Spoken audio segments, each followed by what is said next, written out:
Assalamualaikum warahmatullahi wabarakatuh. Shalom, Om Swastiastu, Namo Buddhaya, salam kebajikan, serta salam sejahtera untuk kalian semua.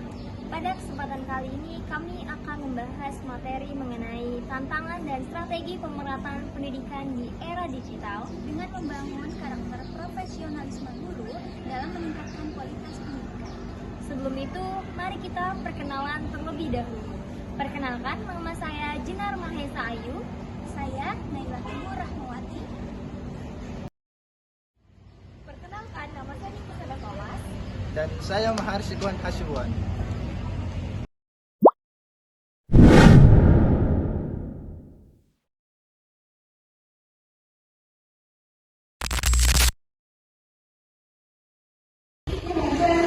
Pendidikan menurut Ki Hajar Dewantara adalah sebuah usaha untuk mewujudkan pertumbuhan yang berbudi pekerti, berpikir.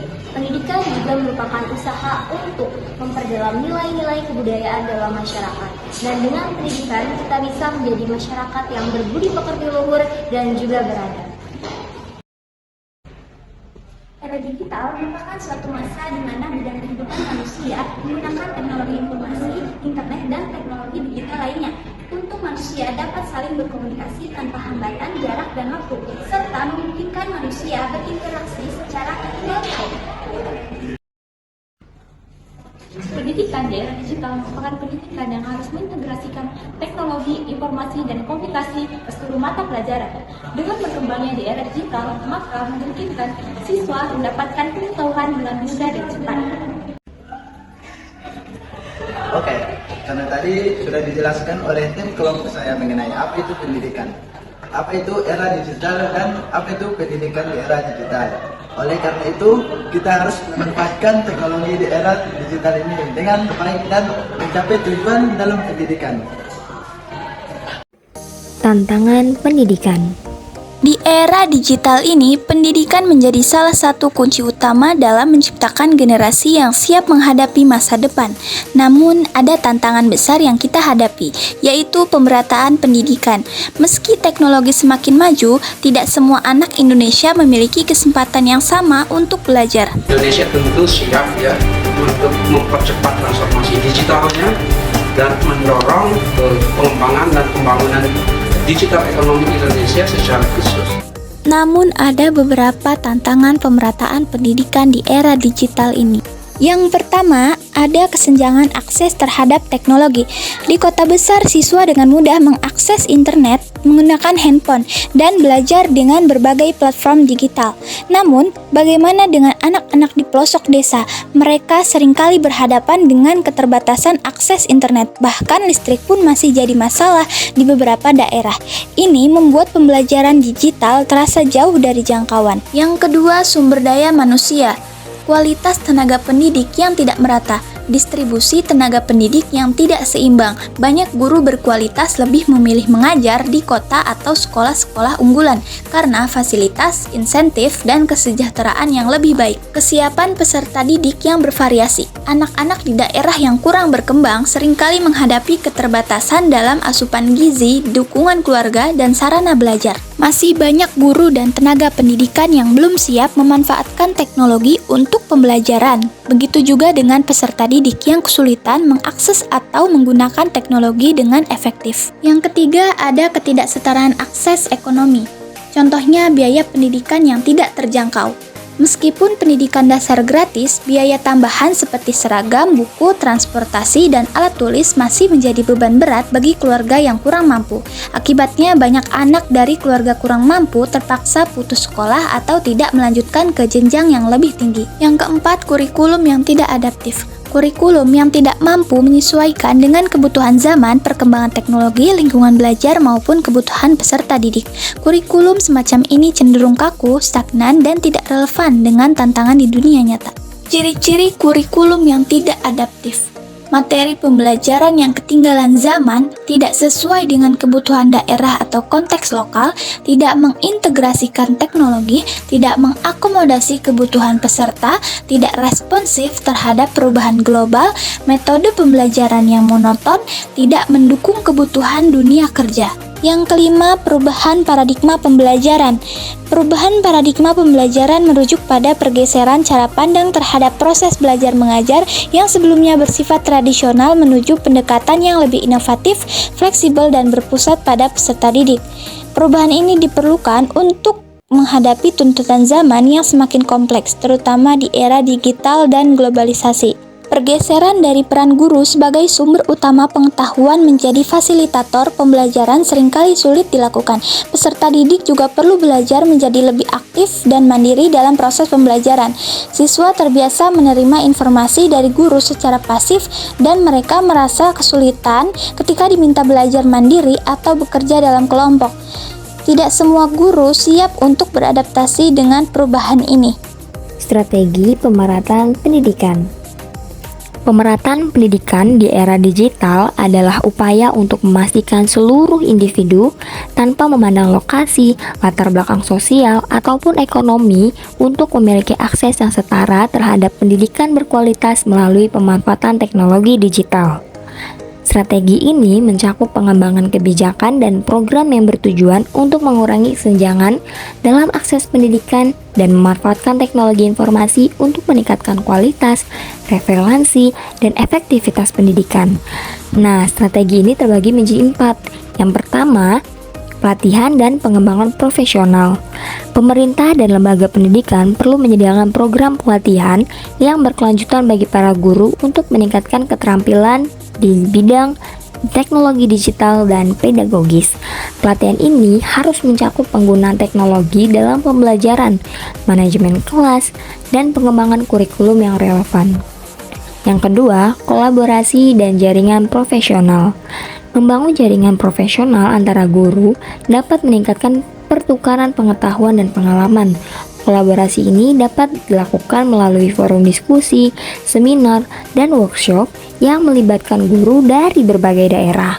Yang ketiga, penggunaan teknologi dalam pembelajaran. Guru perlu didorong untuk memanfaatkan teknologi dalam proses pembelajaran, menggunakan platform pembelajaran online, aplikasi edukasi, dan media sosial untuk meningkatkan interaksi dan keterlibatan siswa dalam belajar. Hal ini dapat diakses oleh semua siswa termasuk materi ajar, modul pembelajaran, dan sumber daya pendidikan lainnya. Dan yang terakhir, yaitu penilaian dan umpan balik.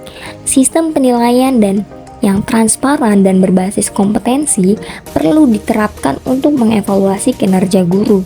Umpan balik dari siswa dan rekan sejawat juga penting untuk pengembangan profesionalisme guru, melakukan pengawasan dan evaluasi berkala untuk menilai efektivitas, strategi, dan dampaknya terhadap pemerataan pendidikan.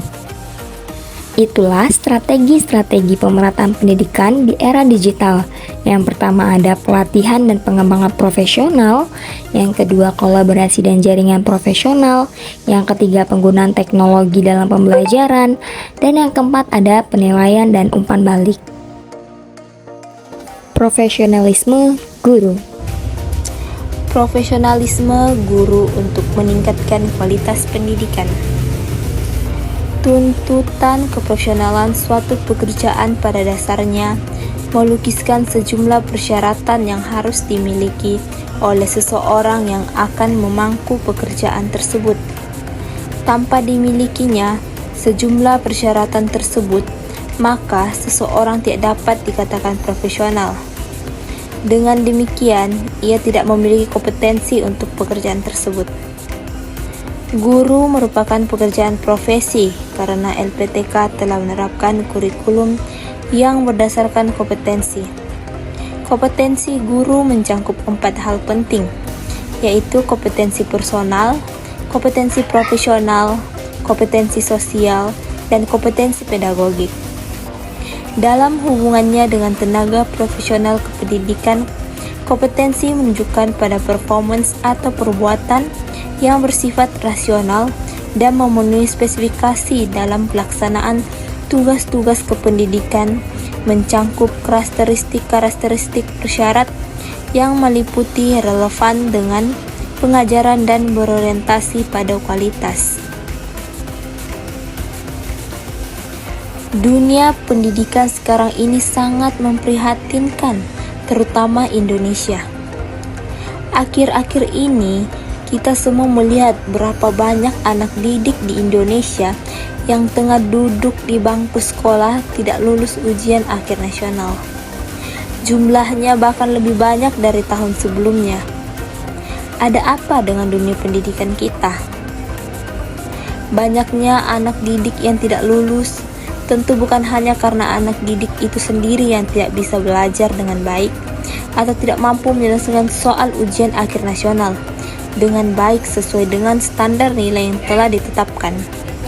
Tapi komponen lain yang patut dipertanyakan yaitu apakah para pelaksana teknis pendidikan sudah berupaya maksimal untuk mendidik anak didiknya secara profesional dengan sistem pembelajaran yang tepat guna dan tepat sasaran, dan bagaimana sebenarnya proses pembelajaran di lembaga sekolah negeri ini, serta mampukah alat dan sarana belajar diupayakan dengan baik sehingga anak didik mampu belajar dengan baik.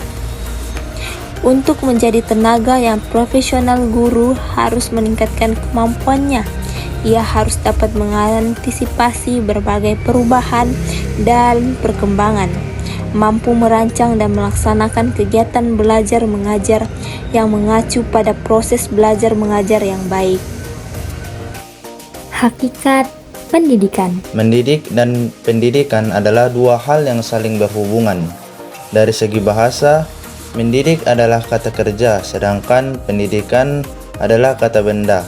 Kalau kita mendidik, kita melakukan suatu kegiatan atau tindakan. Kegiatan mendidik menunjukkan adanya yang mendidik di suatu pihak dan dididik di lain pihak.